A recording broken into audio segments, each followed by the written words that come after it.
Oh, I didn't show you guys. We had a quarterly, and this is what one of the transition specialists got. We're recording. Oh, you can't see it. But did you document it? I love that.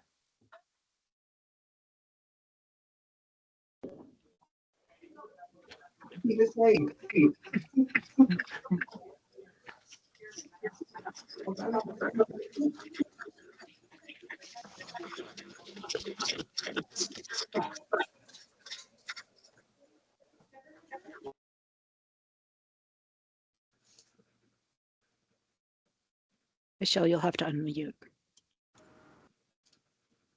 Thank you, CJ.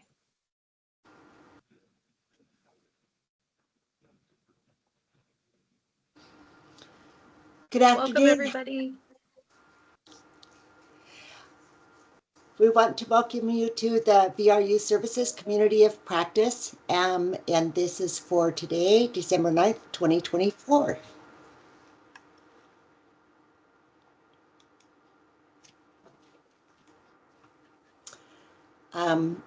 Our first slide is the Community of Practice housekeeping. As being members of DHS, Youth Services follows the agenda of Rice Culture, and with regards to that, our next slide will talk a little bit more about that. We want to talk about questions. All questions are valued and important. We would request that you post any questions in the chat, and then we can discuss them towards the end of the COP. Vocabulary may be different from region to region, and so we want to take that into consideration and make sure that we are explaining when we use acronyms. And then when you have a question, make sure that you're reaching out to your youth services coordinator. If that individual is not able to assist you, then they will talk to the staff and make sure that we're answering in a way that would be beneficial to you. Can we go to the next slide?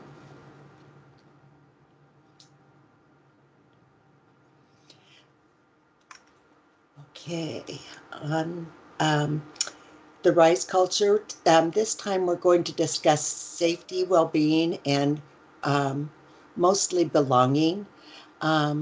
Again, this is part of the RISE culture with DHS, and we need to remember that belonging is a fundamental need for all humans. It drives our behaviors and our desires, and it enhances the meaning of life and fuels our deepest emotions. And then if we could go to the next slide.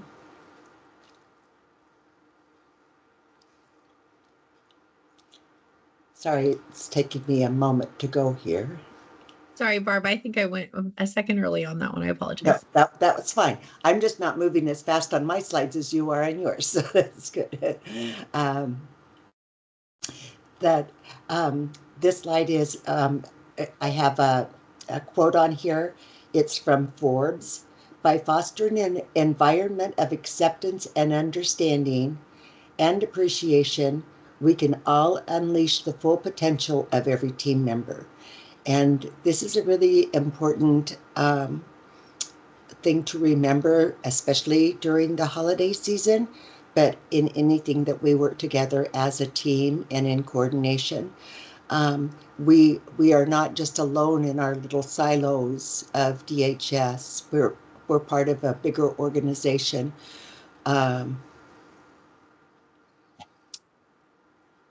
We're part of a bigger organization, and so we want to recognize that we are working with individuals from ODDS. We want to work with individuals from ODE, from all of the different organizations that come together and are part of what we collaborate and who we communicate with.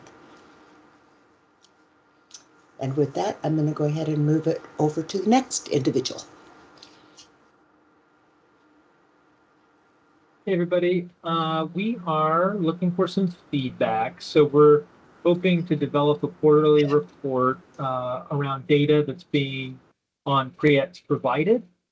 So not to totally spring this on you, but take a minute. I'm going to launch a poll in a second that you should see up on your screen. We're just showing the 6 options that are on the poll.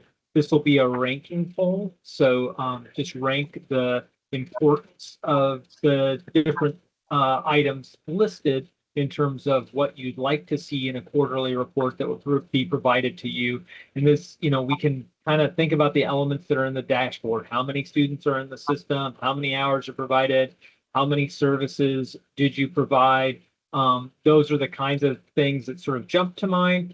And what we have here, but also if you want to write in the comments anything that we didn't capture that would be really important to you in a quarterly report, feel free to put that into the chat, and we'll try to record that now as we're developing this and seeing what is possible for us to pull from the website in terms of data to give you and your administrators, transition specialists, all the stakeholders some feedback and information.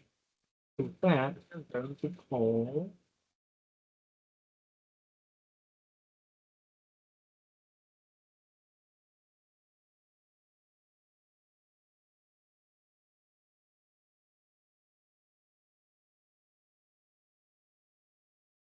So you can kind of just arrange these. I guess so it's in ranking order. So like of what your importance was. It's a little different actually, full transparency, than what I was hoping. But we were hoping more of just like a ranking of like 1 to 5 is bad, but I'm not an expert on Teams polls, which is becoming glaringly apparent. So anyway, if you could go ahead and just rank, these are the 6 things. What's important to you? That would be helpful. But also just writing in other things that will be on.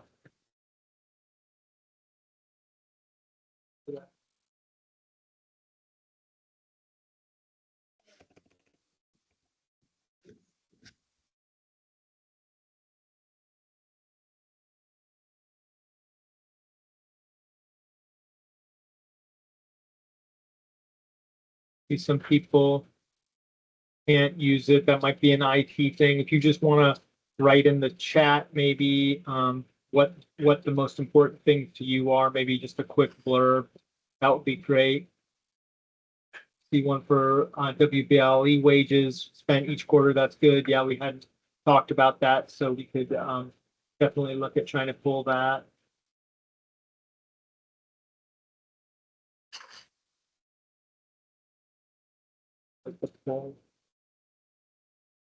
I'm great for a lot of people's IT, unfortunately.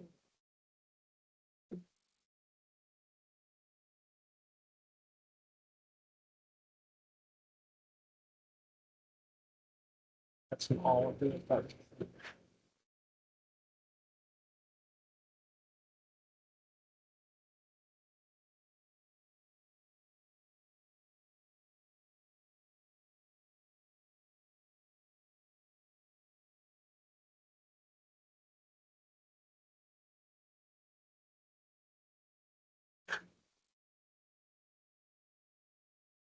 Okay, and we'll continue to kind of collect those responses, but I think we've given enough time to kind of move on, and we'll try to get as much info as we can. Thanks, everyone. Okay.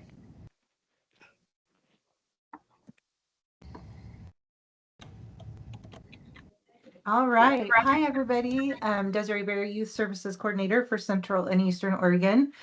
I wanted to share a document that we created around proof of service.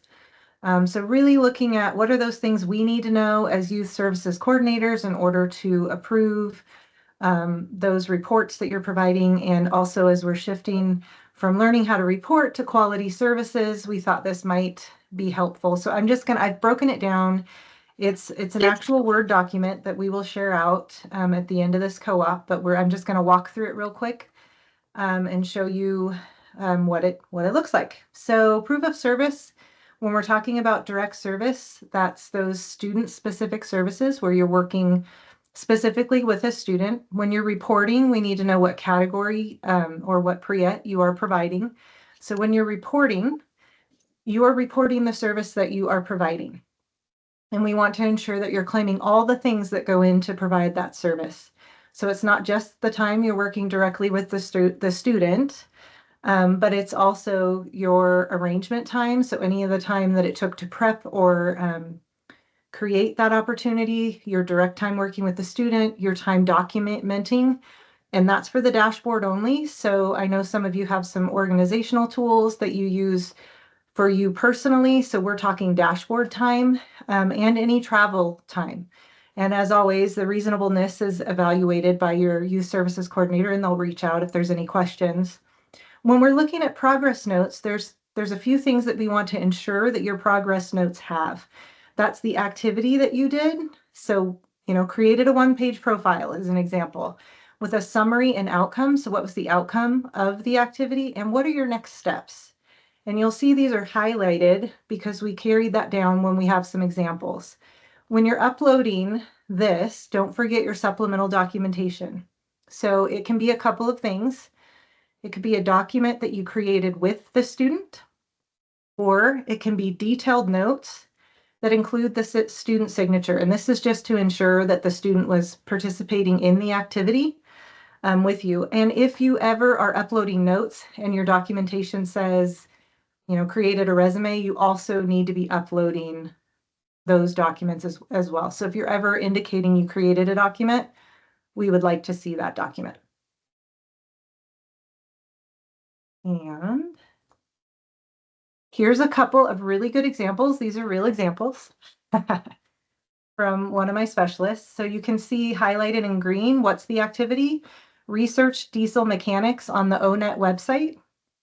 What was the summary or outcome? He wrote a few different characteristics that he found important. We talked about schools, trade schools in the area he might be interested in. He also looked at the income in Oregon versus the United States. What are the next steps? That's in blue. He will be working on a budget to see if this job will support his future. And you see we have a couple of examples highlighting for you to really kind of break down how you're showing what we need in your notes. And also these aren't super long notes either. So. All right, and best practice and quality services involve the student as much as possible. So whenever you're able, utilize worksheets or reflections to engage the student in the process. And in order to help move towards that quality, we've also included a list of examples and resources that are available to you so that you don't have to go create something to work with a student. There's a lot of great curriculum out there free, and we've included some of that.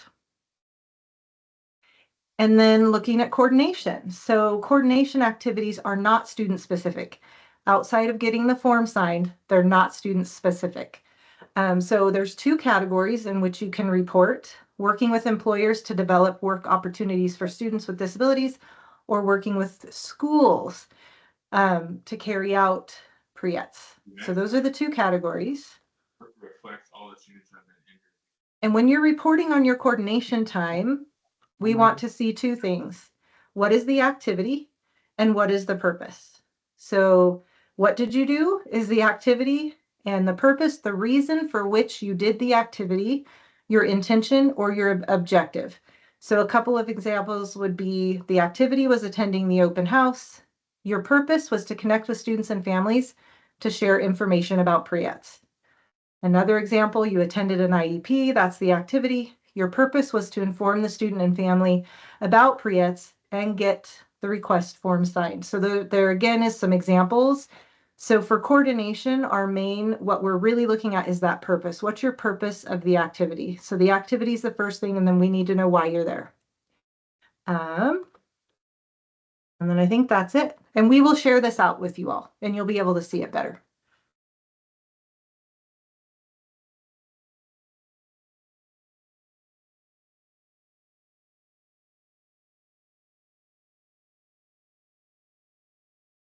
Now we move over to CJ with work-based learning experiences. Thank you. So just wanted to bring this up, especially I just got the flyer for the January Job Club, and summer work starts preparing before way before summer. So we just wanted to bring this up as just kind of a little tickler to remember. about work-based learning, and some other information. Our goal always too with work-based learning is that it is around competitive integrated employment. And some of you might know that we've had a request for application RFA summer program that VR has sponsored since we had a pilot in 2017 and then started in 2018. And right now, if we have funds available, we would open that back up. But right now, RFA is has ended as of last summer. But many of your Pre-ETS agreement has student wages included in those agreements. And so please make sure, just because those wages may be in your contract doesn't mean you can just go do that. You do have to put those students' names and the information that the form asks on your dashboard. So if you know a student's going to be working in the summer or working throughout the school year, make sure that you utilize that on your dashboard to request that. And the biggest thing that we're making sure of is that the work that they're doing is towards their goals, and that also that the funds are in your agreement. The other is, this is just another little tickler. We are hoping that in January, we're going to have somebody from the Oregon Higher Education Coordinating Commission, HEC, to come and talk about their WIOA Title I summer programs.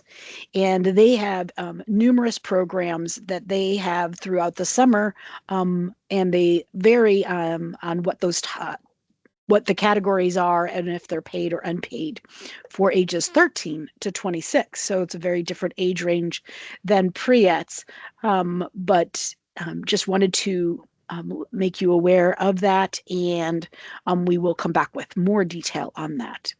The other is we've always talk a lot about NTAC-C, and NTAC-C has good webinars about work-based learning, as well as resources,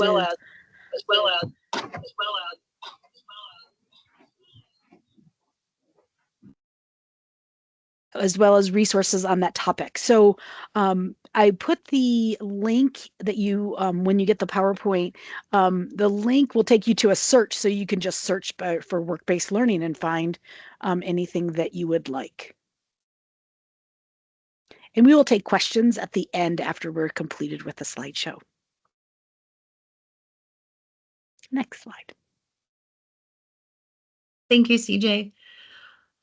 So a few reminders. Wanted to just make sure everybody's aware that reporting is due on January 5th, which happens to be a Sunday.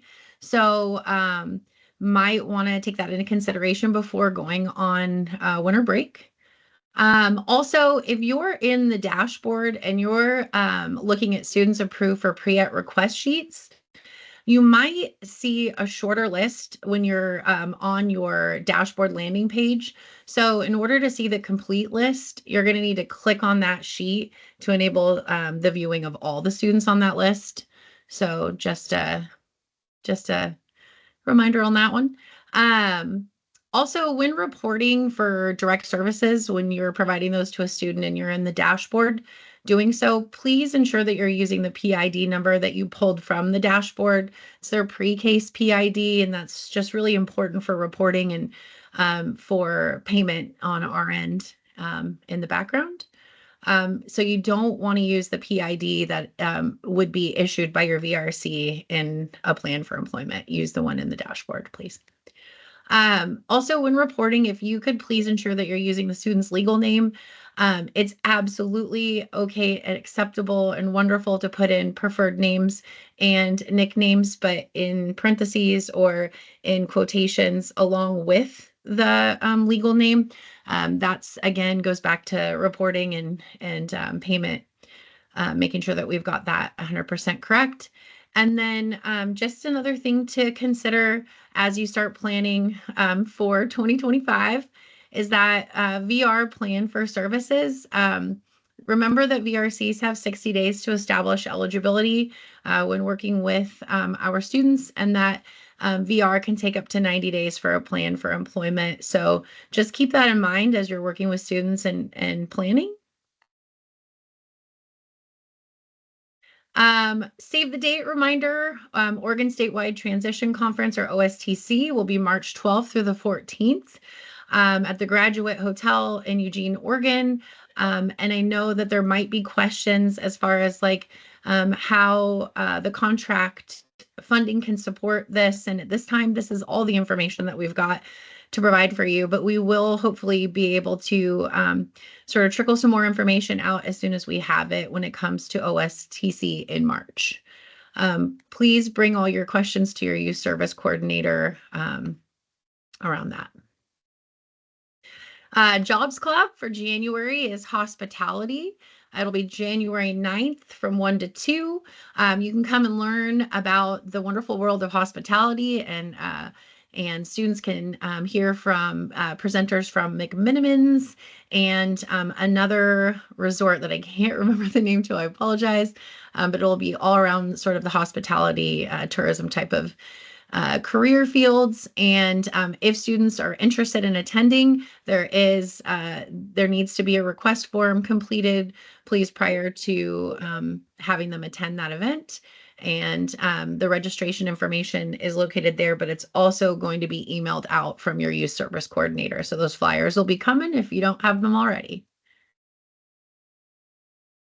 Now we're going to get to the Q&A section. So if you have questions, if you could either place them into the chat or raise your hand, and then we will call on you one at a time to unmute your mics. And I think, Amanda, you have been waiting for a little while. We're going to stop. Holly, could you stop the recording?